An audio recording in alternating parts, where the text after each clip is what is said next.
So over the span of my 30-year career, I've been asked quite a few times, can I remove engraving? The short answer is yes. And then the second question, can I remove engraving from a locket? Short answer, yes again. But it's very tricky because the locket, the metal of the locket is quite thin. So if you don't take your time and be very meticulous about it, you can stuff it up.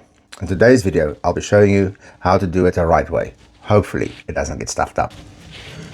So the first thing we need to do before we start anything is open the locket up and then make sure there's nothing inside. In this case there is, and we have to remove that because otherwise we'll end up with problems, because we're going to apply heat to it and this will all melt and disintegrate if we don't remove it.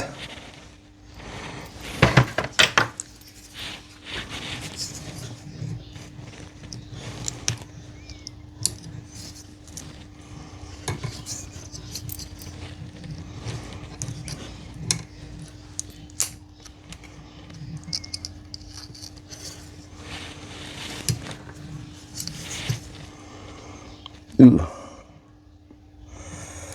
they've basically gone all the way through with the old engraving. Sheesh.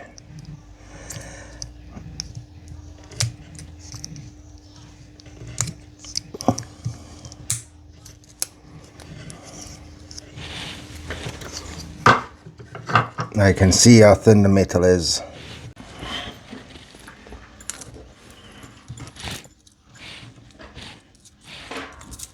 Now, just as a general rule of thumb, I like dipping my jewelry piece into the boracic powder methylated spirits mix before I start working on it.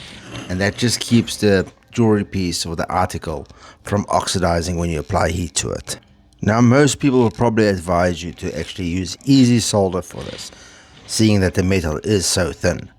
But I like using medium, just because when you use easy, there's a risk of porosity, because the solder could overheat and bubble, and that's going to be a huge problem when you're trying to clean up and re-engrave.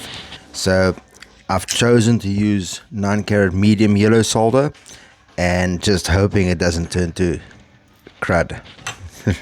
You know what I want to say. So if you've been following my channel for a while, you know my flux of preference is powder flux, easy flow flux. That's just my preference. That's why I trained. If you prefer the liquid flux, you go for it.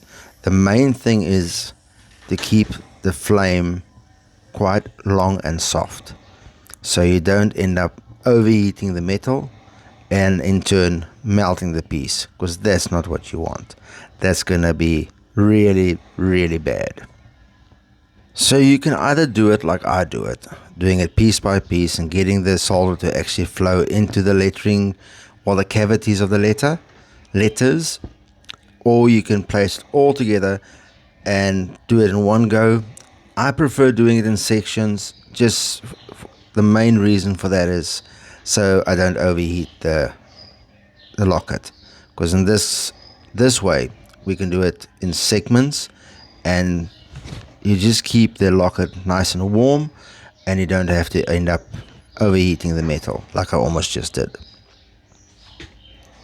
So once you are happy with all the soldering that you've done, and you think that the solder has flooded all the crevices of the old engraving, then then it should be fine. And what I just do, I like to just spread the solder around a bit if I'm not entirely happy with how it's gone.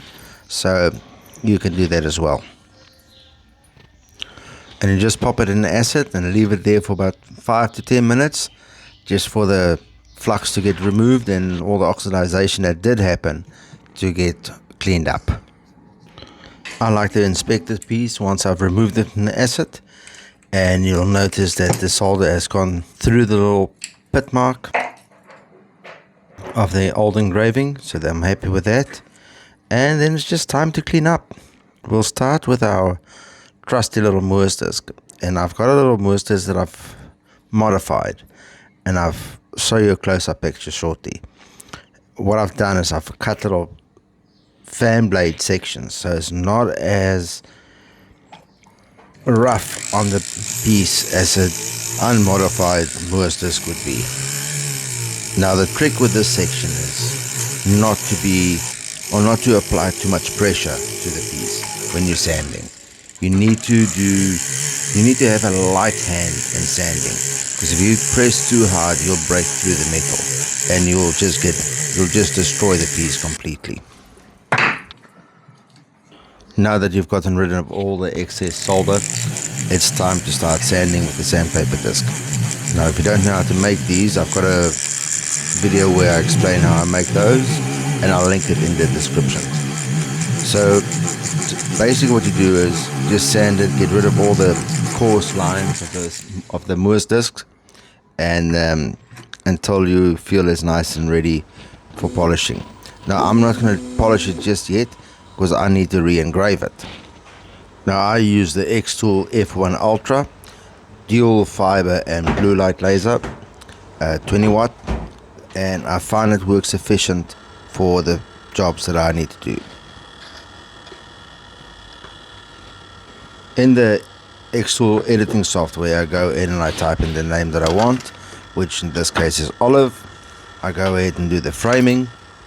That's quite important. It's quite handy with this laser engraver with the framing option available. It just cuts out so much guesswork. Once you're happy with the framing, then it's ready to engrave. So what I do is I do a few passes. It is crucial that you make 100% sure that you are happy with the engraving, because once you remove the engraving from the printer or from the laser engraver, you cannot realign it, because I've placed it, unless you've used blocks and stacked it, and you can put it back exactly the way it used to be the first time, you're not going to align that engraving. So make 100% sure that you got everything, that you're happy with the engraving before you remove the piece. The next thing that you need to keep in mind when you go to polish the locket, you got to be very light-handed. Don't press too hard on the piece, because firstly, you'll destroy the engraving. Secondly, the metal of this locket is so thin and already a little bit compromised because we've soldered it. So you don't want to polish away the solder and reveal the old engraving. So just be very careful when you do this bit. Once you've removed all the scratches and it's polished up and it's nice and shiny and you're quite happy with it, it's time to wash it. I just use an old toothbrush and ultrasonic, and it usually does the job. Here is the final result, and I'm quite happy with the way it turned out.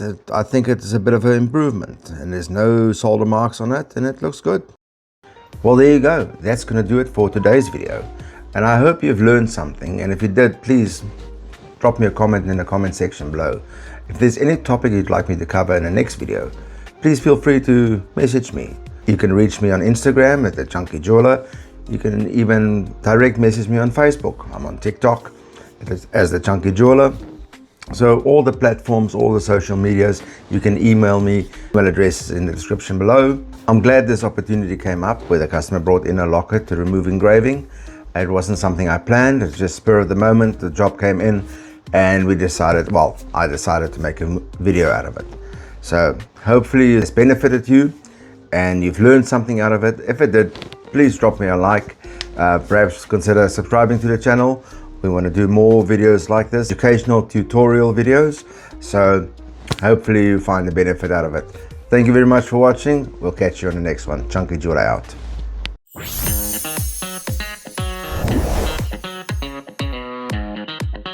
You're a gem.